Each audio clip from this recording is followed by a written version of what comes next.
Sponsored by Morgan & Morgan.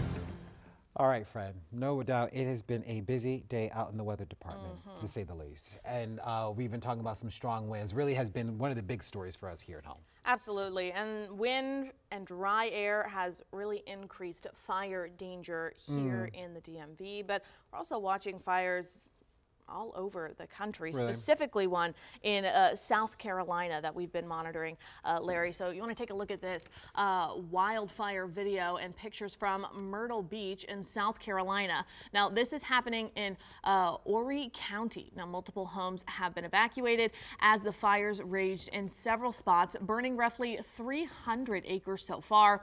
The governor of South Carolina has issued a statewide burn ban. Now, we haven't seen a burn ban here in our area. However, Larry, we did have that red flag warning earlier today. Now, that has since expired. However, we're still going to have pretty dry air in our area as well as gusty winds as we head into tomorrow. So if you can, please try to limit that outdoor burning. So that does include doing some barbecuing outside or maybe a fire pit. If you can, let's try to limit that until we get a little bit more moisture in the area. Winds